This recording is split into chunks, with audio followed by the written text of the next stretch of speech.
알아서요. 서양의 선교사들이 140여 년 전에 우리나라에 들어와서 처음으로 복음을 전합니다. 그럴 때 많은 어려움을 겪었죠. 그 중에서도 가장 큰 어려움 중에 하나는 이 신앙과 효도의 갈등이었습니다. 즉 유교 사상과 효를 근본으로 하는 우리의 전통 도덕 또 그런 윤리와 어떻게 보면 기독교 신앙이 갈등을 보인 문제죠. 그 당시 어느 고집스러운 노인 한 분이 계셨습니다. 선교사의 전도에 집요하게 반대합니다. 왜냐? 우리는 효를 근본으로 여기는데 너희들이 전하는 서양 종교는 효를 무시하고 부모도 공경할 줄 모르는 야만 종교라, 이런 이유입니다.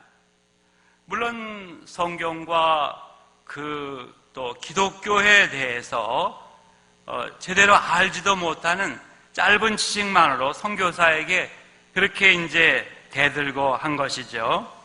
그러자 그 서양 선교사는 성경을 펼쳐서 불효를 책망하고 경고하고 부모 공경을 강조하는 구절을 하나하나 짚어가며 설명을 해나갑니다. 신명기에 특별히 그런 말씀이 많아요. 기독교에 있어서 부모 공경은 하나님이 선민 이스라엘 백성에게 유일하게 직접 전체에게 내려주신 10가지 계명, 10가지 말씀 중에 하나라고 이제 얘기를 합니다. 절대로 변경시킬 수 없는 10계명 10가지 말씀 중에 하나가 부모 공경이라고 그 노인에게 얘기합니다. 그리고 그 내용은 내 부모를 공경하라. 그리하면 내 하나님 여호와가 내게 준 땅에서 내 생명이 길리라. 이 10가지 계명 중에 5번째로 주어진 계명입니다. 즉 하나님께 대한 계명 1계명서부터 4계명 아닙니까? 그리고 사람에게 대한 계명, 오늘도 낯설게 10계명을 교독하셨죠? 5계명서부터 10계명까지입니다. 근데 부모 공경은 5번째, 딱 가운데 위치해 있습니다. 그래서 내용도 그렇고 그 위치도 그렇고 부모 공경의 계명은 독특한 의미가 있습니다. 즉 부모 공경의 이 계명은 대인관계의 첫 계명이죠. 그뿐 아니라 하나님과의 관계와 대인관계의 한가운데 있어서 그 양쪽에 시금석 역할을 하는 게 바로 이 부모 공경의 계명이라는 거죠. 즉 어느 한 사람이 진짜 하나님을 바로 믿는 사람인가를 아는 진단이 되는 게 바로 이 5계명인 거예요. 또 그가 부모를 어떻게 대하나를 보면 이제 이 대인관계가 진정한 것인가 진단이 된다는 거죠. 부모와 어떤 관계를 가지고 살아가는가가 이 대인관계가 그게 진실한 건가 가짜인가 알려주는 시금석이라는 거죠. 또 보세요. 자, 부모 공경은 5번째 나오는 계명이죠. 대인관계 계명에 제일 앞에 나오죠. 자, 6계명은 뭐예요? 여기 나왔잖아요. 살인하지 말라. 7계명은 간음하지 말라. 8계명은 도둑질하지 말라. 그러니까 이 기독교는 이 성경은 불효죄를 살인죄보다 간음죄보다 도둑질죄보다 더 큰 범죄로 여긴다는 거죠. 그 서양 선교사는 불효자에 대해 언급해 놓은 성경 구절을 일일이 찾아가면서 열심으로 설명을 해 주었습니다. 그래서 부모를 치는 자는 가차없이 돌로 쳐 죽이라고 이 성경에 나와 있잖아요. 또 부모를 회방하는 자를 쳐 죽이라고 여기 기록되어 있잖아요. 부모더러 미쳤다고 말하는 자는 쳐 죽이라고 그랬잖아요. 부모의 말을 거역하는 자는 성문에 나가 많은 사람이 보는 앞에서 부모 말을 거역한 자라 증거하라고 했잖아요. 그러면 사람들이 돌을 쳐 그를 죽이고 그 성에서 악을 제할 것이니라. 성경 구절을 하나하나 그 서양 선교사가 노인에게 예시하면서 그 노인을 설득해 나갑니다. 그러니까 그래도 공부하는 자세가 된 그 노인은 이게 뭐 내가 좀 아는 거하고는 좀 다르구만 하고는 기독교에서 가르치는 효를 이제 이해를 하게 되었다는 것입니다. 그래서 효를 근본으로 하는 우리의 도덕, 윤리에도 불효자를 죽이는 법이라는 법은 없잖아요. 근데 기독교를 가리켜 효도의 종교라고 말하는 것은 아니지만 기독교가 가르치는 효의 윤리를 그처럼 대단한 것을 돌로 쳐 죽이라 한 것을 이 선교사가 그 노인에게 이제 다 설득을 한 거예요. 선교사의 그런 자세한 설명을 들은 그 노인은 마침내 감동이 돼가지고 기독교를 받아들이게 되고 예수님을 영접하게 된 거예요. 후에 그분은 장로도 되었다고 합니다. 실제 우리 한국교회 선교사에 나오는 이야기 중에 하나입니다. 사랑하는 성도 여러분, 이 성경에 나오는 불효자에 대한 처벌대로라면 사실 우리 장로님도 기도하시면서 울먹이셨습니다마는 이 자리에도 죽을 사람들로 가득 찼다 이렇게 생각할 수 있겠죠. 사실은 저부터도 사실은 우리 장로님과 같은 심정이에요. 제 나이가 좀 젊어 보이지만 그래도 젊다고 하기는 좀 어려워요. 74세입니다. 가끔 제가 아이고 죽겠다, 인생이 왜 이렇게 피곤하고 죽겠네 느낄 때가 있거든요. 처음에는 그 이유를 잘 몰랐어요. 근데 언제부터인가 깨달음이 오는 거예요. 천국 가신 내 아버지 어머니에게 참 이상하게 묘하게 불효한 죄를 내가 지었는데 지금 받는구나. 하나님이 문자적으로는 죽이진 않아도 그래도 깨달으라고 이렇게 나를 좀 인생이 피곤하게 죽겠구나 이렇게 느끼게 하는구나 이렇게 깨닫는 거예요. 그래서 가슴 아프게 지금도 후회하고 있는 거죠. 중국 고사에 반의지희라는 이런 말이 있습니다. 이 노래자라고 하는 사람의 얽힌 이야기입니다. 춘추 전국 시대의 초나라의 현이자 유명한 효자였습니다. 근데 그는 칠순이 지나서도 어머니 앞에서 아이들이나 입는 색동저고리를 입고 어린아이처럼 재롱을 핍니다. 응석을 떱니다. 왜 그랬는가? 그 어머니를 기쁘게 해드리고자 함이었습니다. 칠순의 아들이라도 어머니의 눈에는 한낱 어린아이입니다. 사실 저도 70이 넘었는데도 어머니가 이제 90 가까이 돼서 3년 전에 소천하셨는데 어디 나가려고 그러면 차 조심해라, 차 조심. 그래서 이게 이런 말씀만 하셔도 되는데 왜 곤란하게 했는데 그게 어머니의 심정이에요. 아들이라도 어머니의 눈에는 70이 넘건 80이 넘건 어린아이입니다. 그래서 어린아이로 돌아가 색동저고리를 입고 춤을 추었다는 이러한 이야기입니다. 이제 저도 철이 좀 그래도 조금은 들었습니다. 그래서 노래다처럼 반의지희하고 싶습니다.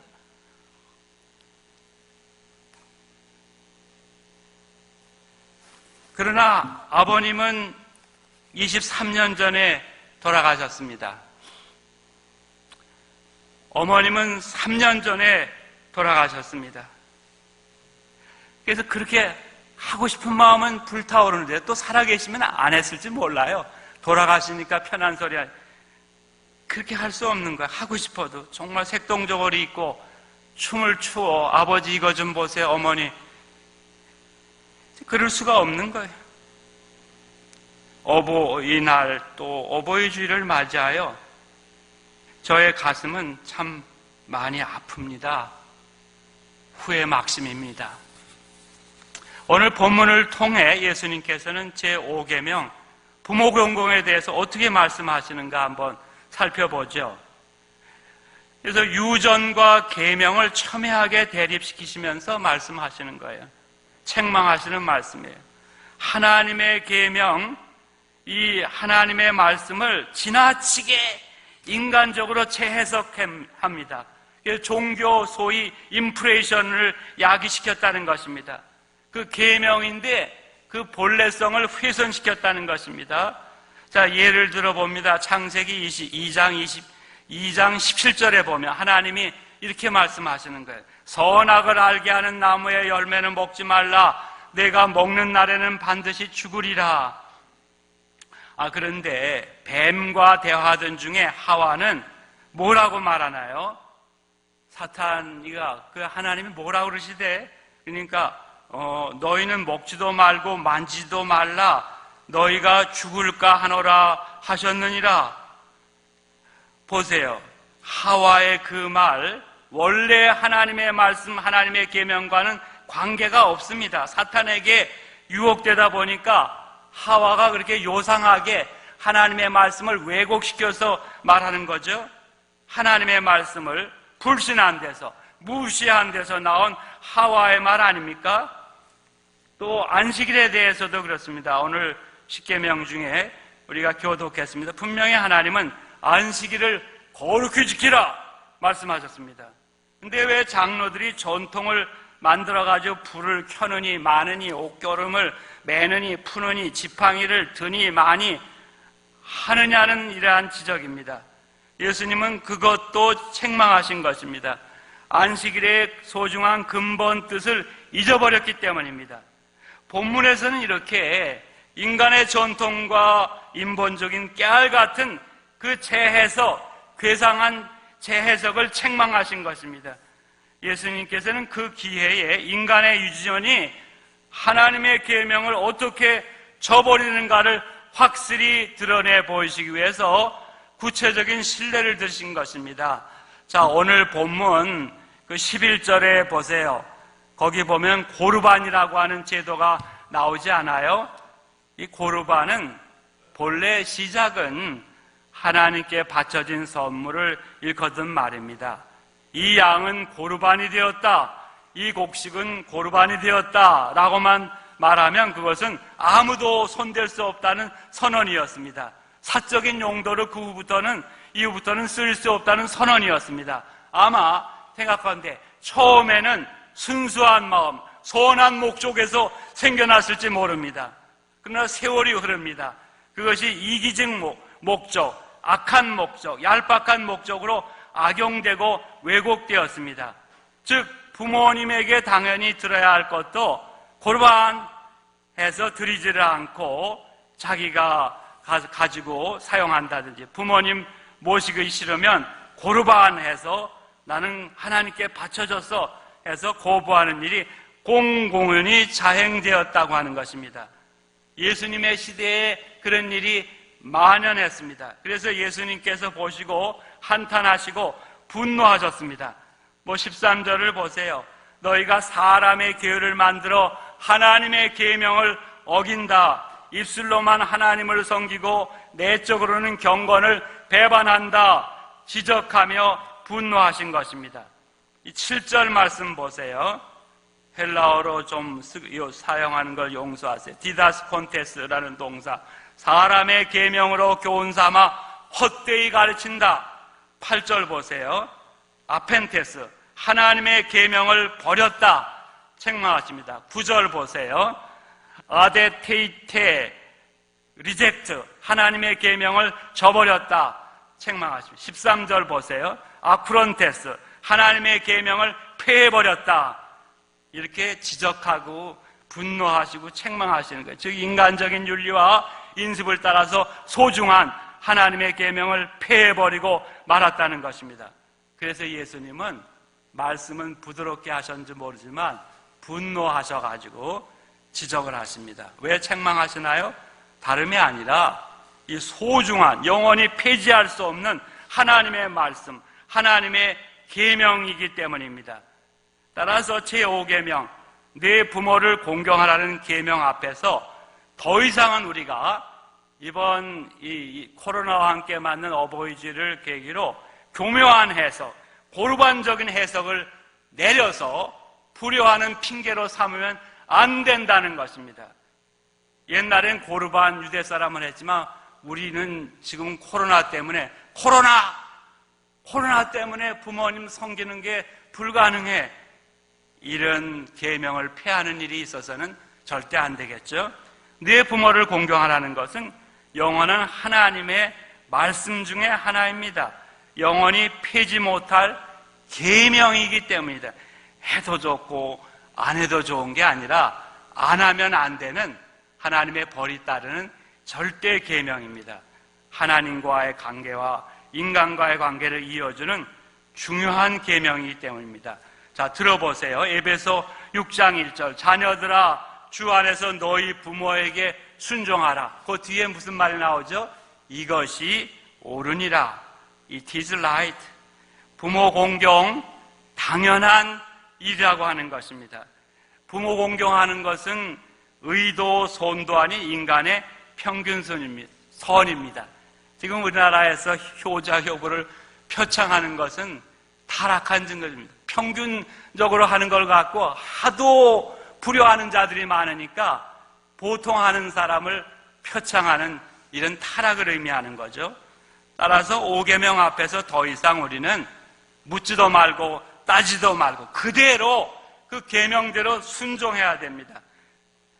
결국 부모 공경하라는 계명은 나를 위한 명령이요 내게 복 주시기 위한 말씀인 줄 알고 쓸데없이 복잡하게 재해석하지 말고 그대로 감사한 마음으로 지켜야 될 이러한 계명인 것입니다. 지난 40여 년간 목회를 부족한 대로 하고 마쳤습니다. 여러 계층의 많은 분들을 아무래도 만나게 되겠죠. 그 결과 느낀 점 중에 하나는 이것입니다. 진정으로 성공한 분들, 여러 사람으로부터 존경을 받는 분들을 보면 공통점이 하나가 있는데 하나같이 효자, 효부들하는 것입니다. 반대로 외형적으로는 성공한 사람 같지만 실상은 뒤에서 많은 사람의 비웃음을 받는 사람들을 보면 또 반대로 공통점이 하나가 있어요. 불효하는 사람들. 그래서 전자의 경우에는 대부분 장수하고 모든 일이 참 순탄합니다. 후자의 경우는 그렇지를 못합니다. 여러분, 불효하면서 이런 약 저런 약 먹어야 아무 소용 없습니다. 왜냐하면 이미 치명적인 독약을 복용하고 있기 때문입니다. 이 불효약을 이미 먹고 있기 때문에 거기다 무슨 약 아무 소용이 없는 거예요. 그냥 주 안에서 부모 공경하면 하나님이 오늘도 보너스로 건강하게 장수하는 복을 내리실 것을 잊지 마시기를 바랍니다. 내 부모를 공경하라. 그리하면 내 하나님 여호와가 내게 준 땅에서 내 생명이 길리라. 아멘. 많은 사람들이 효도하지 않고 불효하는 이유에 대해서 우리 부모님 나이 드니 뭐 외모도 그렇고 마음도 추해졌기 때문에 효도하지 않는다는 거예요. 또 심지어는 우리 부모님 주책 떨기 때문에 효도할 받을 자격이 없다면서 불효하는 불효 자식들이 이 땅 위에 너무 많지요. 그러나 지난주일 우리가 노아의 이야기를 나누었습니다만은 그렇게 경건하던 노아 어르신이 600세가 되셨습니다. 500년 살기도 힘든데 600개까지 살려니까 참 힘들었던 모양이에요. 그래서 어느 날 포도주를 잔뜩 드시고 잠이 드셨는데 자다가 그랬는지 옷을 다 벗어버린 거예요. 그때 그 모습을 본 세 아들의 태도가 두 갈래로 갈라지는데요. 보세요. 처음 그 모습을 본 함은 달려나가서 두 형제 셈 야벳에게 떠벌리고 또 비난을 합니다. 거기에는 이제 노아의 이제 며느리도 있고 또 그러지 않겠어요? 또 어른에게 떠벌립니다. 그러나 반대로 셈 야벳은 그 이야기를 듣고 깜짝 놀라는 거예요. 충격을 받은 거예요. 그래서 급히 옷을 준비해서 뒷걸음쳐 들어가서 덮어드리고 다시 그 뒷걸음 뒤로 한 상태에서 황급히 그 자리를 빠져나온 겁니다. 후에 노아가 잠이 깨었습니다. 세 아들이 자기에게 행한 일도 알게 되었습니다. 거기에 따라 노아가 축복과 저주를 했습니다. 셈과 야벳에게는 축복을 내립니다. 또 함에게는 저주를 내립니다. 어떻게 보면 그 후손들의 이런 흐름이 그 노아의 그 복과 저주대로 되었다고 해석을 합니다. 모름지기 우리는 함의 자세를 피해야 되겠습니다. 셈과 야벳의 자세를 우리가 취해야 되겠습니다.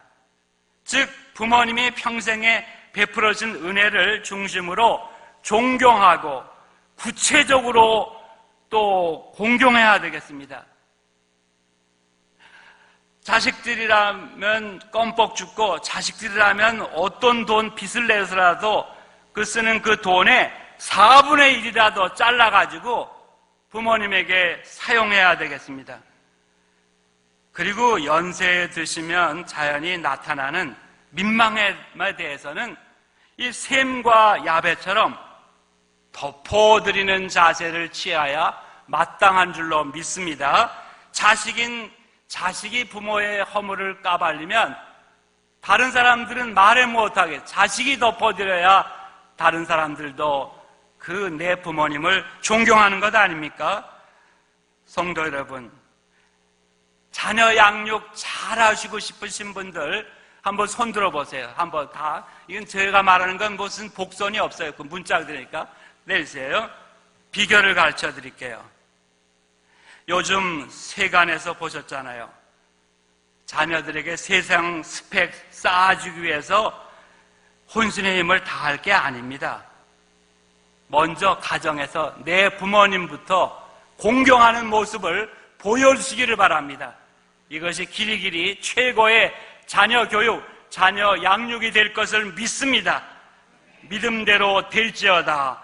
최고의 자녀 양육이 된다는 거, 청량리 중학교는 워낙 효도로 전통 있는 교회로 알고 있는데 더 코로나 시대에도 부모님을 잘 공경하는, 그래서 자연스럽게 자녀 교육 성공하시기를 바랍니다. 그리고 연세 드신 부모님들에게도 제가 말씀드리고 싶어요. 하셔야 될 일이 있습니다. 그것은 부모의 주된 임무가 저주가 아닌 축복이라는 것을 다시 한번 기억하시고 오늘부터라도 억지로라도 자녀선들을 축복하셔야 될 것입니다. 자, 지난 주간 그 한국 복지 패널 기초조사 분석 보고서를 보았습니다. 그 중에 어떤 항목이 있냐면 자식이 부모 모셔야 되는가 이런 통계인데 뭐 뻔해요. 요즘 세태가 그래가지고 찬성 23.3%, 반대 40.9%, 무응답 35.7%. 무응답도 결국 반대 아니겠어요? 부모 모셔야 된다는 사람은 그저 꼭 뭐 문자적으로 모시지 않아도요, 모시는 방법이, 어쨌든 부모 모셔야 된다는 사람은 23%에 불과한 것입니다. 이런 추세이기 때문에 우리 노부모님들이 자녀 축복하기가 정말 힘들 줄로 알아요. 그러나 우리의 윤리는 그러나의 윤리, 그럼에도 불구하고의 이러한 어떤 윤리요 응답이 돼야 되지 않겠습니까? 그러나 부모 공경이 명령이듯이 자녀 축복도 하나님의 명령이므로 노부모님들은 그 정말 싸가지 없는 자녀선들이라도 억지로라도 축복해야 된다는 거예요. 그러면 여러분 축복하시는 여러분이 복을 받으시고 또 자녀선들도 복을 받게 돼요. 베드로전서 3장 9절의 말씀이에요. 악을 악으로 욕을 욕으로 갚지 말고 도리어 복을 빌라. 이를 위하여 너희가 부르심을 받았으니 이는 복을 이어받게 하려 하심이라. 아멘. 어떤 부모님들은 너무 배은망덕하고 괘씸해서 아이고 저 천벌 받을 놈 같으니라고, 그리고 또 이것도 뭐 제가 그런 말 한다는 게 아니라 듣기도 하고 또 보기도 해요. 아이고 저런 육 하고 말 안 하겠어요. 육 하고 싶을 경우가 있을지 모르겠어요. 그러나 우리 하나님께서는 부모들에게 말씀드린 대로 축복권만 주셨지 저주권을 주신 일이 없는 거예요. 저주권은 하나님만 가지고 계시는 거예요. 따라서 노부모님은 자녀들 때문에 아무리 속이 상하고 괘씸하고 화가 치솟아 올라도 절대 저주하면 안 되고요. 억지로라도 축복해야 됩니다. 예를 들어볼까요? 아이고, 축복받을 놈 같으니라고. 예를 구체적으로 들어드렸어요. 욕을 욕으로 갚지 말고 도리어 복을 빌라. 이를 위하여 너희가 부르심을 받았으니 이는 복을 이어받게 하려 하심이라. 노부모님들 잊지 마시길 바랍니다. 아무리 배은망덕하도 저주하지 마시고 축복하면 여러분이 천당에 가서라도 그 자녀선들 회개하고 이제 예수 잘 믿고 또 자기들 자녀선들 축복하게 될 줄로 믿습니다. 다시 돌아옵니다. 신앙과 효도는 절대로 별개의 것이 아닙니다. 동전의 앞뒷면, 어느 효성이 지극한 젊은 부부가 있습니다. 그들은 예수님을 믿는데 어머니 또 시어머니가 안 믿는 거예요. 나 죽으면 제사 안 지내려고 그러지 나는 제사밥도 못 얻어먹겠구나 원망하면서 교회에 나가지 말라고 합니다. 그 부부가 그 교회 목사님에게 상담합니다. 어떻게 하면 좋아요, 목사님? 그때 그 목사님이 이렇게 안내했다고 합니다. 3가지를 가르쳐드리니 그대로 한번 해보세요. 첫째는 어머니 저를 사랑하시지요? 제가 건강하게 오래 살기를 바라시지요? 어머니의 소원대로 되려면 어머니가 예수를 믿으셔야 됩니다. 둘째, 저는 어머니가 오래 사시기를 바랍니다. 오래도록 건강하게 사시고 복 받으시기 바랍니다. 그러므로 예수를 믿으셔야 됩니다. 셋째, 언젠가는 세상을 떠나실 텐데 저는 어머니가 돌아가신 다음에 그 망령이 되어서 구천을 헤매다가 1년에 한 번씩 제사밥이나 얻어 드시는 그런 불쌍한 영혼이 되기를 절대 바라지 않습니다. 그래서 제가 예수를 믿고 있는 것입니다. 그 부부는 그 충고를 그대로 실천에 옮겼어요. 그 어머니도 그래도 샤프한 분 같았어요. 똑똑한 분이었는지 내 말이 맞구나 하고는 주저없이 교회에 나오기 시작하고 예수 믿다가 하늘나라 가셨다는 이야기를 들어봅니다. 따지고 보면 효의 근본은 다른 것이 아니겠죠. 믿는 부모님들 더 잘 믿으시도록 도와드리는 것입니다. 안 믿는 부모님 믿으시도록 기도하고 힘쓰고 또 효도의 본을 보이는 것입니다.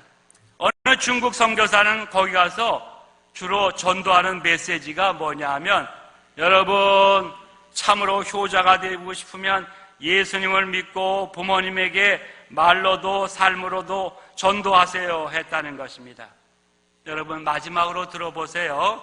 출애굽기 20장 12절 내 부모를 공경하라. 그리하면 내 하나님 여호와가 내게 준 땅에서 내 생명이 길리라. 대인관계의 첫째 계명입니다. 부모 공경의 계명이. 또 레위기 19장 3절 상반 너희 각 사람은 하나님을 경외하고 부모 공경은 거룩한 삶에서 첫 번째 계명입니다. 자, 또 예배서 6장 2절로 3절 내 아버지와 어머니를 공경하라. 이것이 약속이 있는 첫 계명이니 이로써 내가 잘되고 땅에서 장수하리라. 여러분 부모 공경의 계명 약속이 있는 첫 계명입니다. 믿으십니까? 장수, 형통, 존경이 대인관계의 첫째 계명, 거룩한 삶의 첫째 계명, 약속이 있는 이 첫째 계명, 부모 공경하는 데 있음을 다시 한번 기억하시고 명심하시고 새롭게 실천을 다짐하시고 출발하시길 바랍니다. 아무리 코로나 시대라도 핑계하지 말고 제5계명에 최선을 다해야 될 것입니다. 성도 여러분, 참신앙에 참효가 있고 참효에 참신앙이 있고 여기에 진정한 축복이 있는 것입니다. 주님의 이 귀한 말씀, 이 귀한 약속, 이 귀한 뜻을 모두 우리가 새롭게 이해하고 이 길을 통해서 약속하신 모든 축복을 이 땅에서 대대로 받아 누리는 한 분 한 분, 또한 여러분들의 후손, 여러분들의 가문 되어지기를 축원합니다. 기도하겠습니다. 내 부모를 공경하라. 그리하면 나 여호와가 내게 준 땅에서 길이길이 살리라. 이 계명을 받고 다시 한번 부모님에게 효를 다할 수 있는 복된 자녀손들 되게 하여 주시고, 부모님들은 자녀손들을 위해 마지막까지 축복하다가 하나님 앞에 갈 수 있어서 여기 계신 모든 성도들 복된 삶이 되게 하시고, 길이길이 신앙과 효의 역사를 이어가는 명문 신앙 가정, 효의 가정들 되게 하여 주시옵소서. 효도의 본을 보이신 예수님의 이름으로 기도하옵나이다. 아멘.